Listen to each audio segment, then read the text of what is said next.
Hey everyone, today we're ranking the anniversary masks. Let's get into it. A bit of a hot take, but I think the ghost face is by far the worst, with it not really fitting the theme and just being a gold reshade of his mask. This one was rated quite highly by my Discord. I personally just can't agree with this though. Haddie Kaur's mask is next, and this one is largely because it's just very hard to see because it's mostly covered by her hair. It did pretty well in the poll, but personally I just don't think there's enough to it. It looks like the base mask that the rest were built on, so it's pretty low here for me. I do like how part of the mask is cracked off, which gives a cool effect, but it's still for me. Maybe I'm missing something, I don't know. The Spirit was another one that was rated quite highly, and I see the appeal, but I personally find the mask is lacking in visual clarity. It's hard to see what's really going on. To me, it just looks like a bit of a mess. I believe it's meant to be two faces almost smashed together with different shard pieces poking out. I don't know. Personally, I find it hard to distinguish the features. I do think there's a cool idea behind it though. Yui Kimura's I'm not a fan of personally because I just think it looks a bit silly. I think it maybe could have worked better with the goggles over the eyes for this mask, but that's just me. I like that it has a motorbike theme. I do think that's cool. Mikaela Reid's mask feels fairly simplistic, but it does look nice. I think the design works for her, and yeah, it's a nice mask, not too much to say. Élodie Rakoto has another quite basic mask, and I think it's kind of a shame that there's not more to make these ones stand out. I believe the nose or nose bridge part has an Eiffel Tower over it, which is a nice Paris nod. But aside that, it's just very basic, I think. Nea Karlsson is another character with a fairly basic mask. I think the texture on it is meant to be like spray paint. I like the two sides, with one side having more elaborate things around the edge and the other being more empty. Not my favourite, but I do like the unique texture on the main part of the mask. Jane Romero has a mask with some nice patterning and some cool features like the rose, but it's just kinda boring, I think. I do like the intricacy, but I think it's a bit lacking compared to others, and doesn't have enough of her personality in there. Meg Thomas is kind of a similar deal with her mask. I think it's a little better though, because the mask is a bit more unique in shape, and I kind of see what they were going for here with the wings. Zarina Kassir has a nice mask with some intricate features, but it does look fairly generic, and I guess I don't really understand why this one is hers. It feels lacking in distinguishing qualities. However, I do think it's made up for in the cool designs. The Singularity has an okay mask. I think it just looks a bit weird with the mask, to be honest. I like how it has the gold kind of sewn into the black texture with the empty eye and the red one. It also has cool mechanical features too. I just think a mask on him just looks a bit weird. Dwight Fairfield has a jester-esque mask, which reminds me a lot of his elf outfit. I think this is a very fitting mask for him, and although simple, does have nice features and looks quite engaging despite that. Jonah Vasquez has a really unique look, and I'm not too sure what it's meant to be. I think it's meant to be night vision goggles.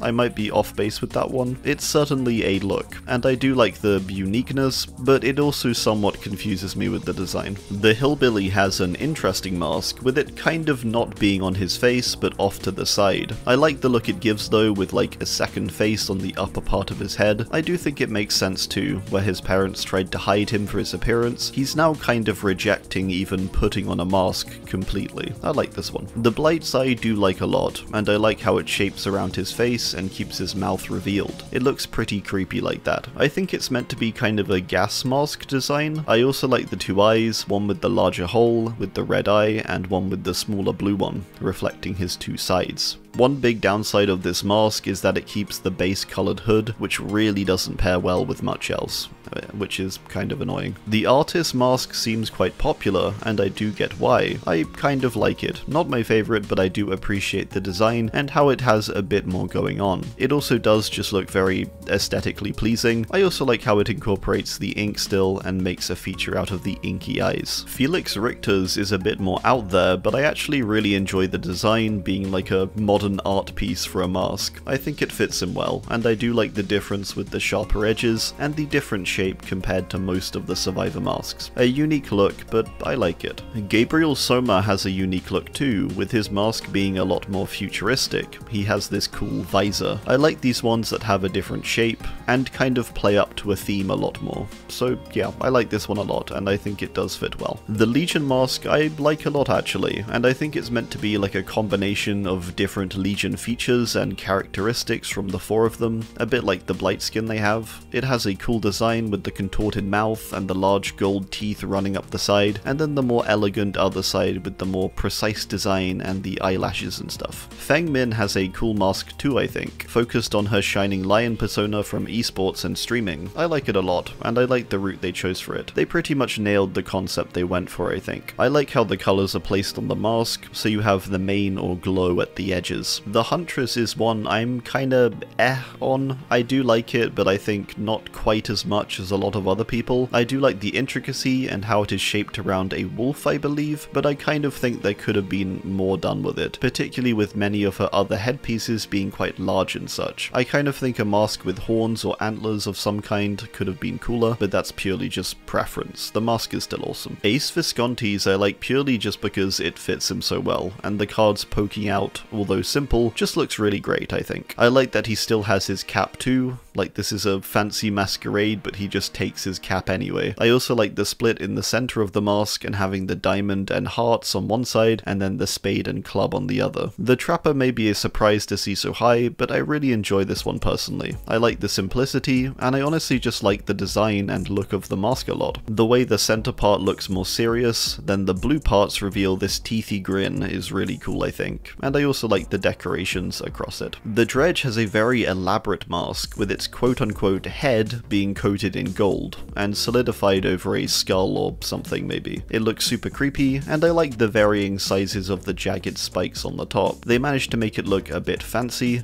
but keep the disorderliness and the creepiness of it too. The nurse didn't do so well in the poll, but I'm personally a big fan of this one, with the mask split in two almost. It looks somewhat like a porcelain doll that's been shattered. I think it's really cool how it's held together with the string going through the eyes and stuff, and also how you can see one blue eye creepily peering from the darkness behind the mask. The Trickster has a really awesome mask design. I think it's meant to be like the sad side is his open side, and the side where he has to repress how he really is, and the happy side is like his trickster murdery side. It does look a little odd, but I think the concept is just so cool that it doesn't really matter. If you look at each side on, you get the cool effect too of seeing the different faces, but head on and you see the whole look. The Onis I like, and it's partly just because his base mask is cool as is, but this time round with slightly accentuated features, some intricate patterns, and a nice color scheme. I really like it though. Jeff Johansen I think has a really awesome mask design that pairs so well with his hair. It's meant to resemble his dog, who was his buddy in his lore, and as his dog was a bulldog I believe, it has that kind of facial shape. There's something about it too that just looks really good with his hair. The Deathslinger has one of the better designs, with it changing the shape of his hat as a whole and adding a mask onto his face, which is unique for him and doesn't appear anywhere else. The whole mask being in the shape of a skull is pretty cool too. The Knight has one of the best masks in my opinion, and I think I would put it as the best for now at least, being a perfect combination of including the theme while staying true to the character and also just looking really cool on top. The whole thing looks very ornate but also very scary. I also love the glowing teeth and the feathers coming out the top too. Alright, well that's gonna do it. I do hope you enjoyed. Let me know your thoughts on the masks too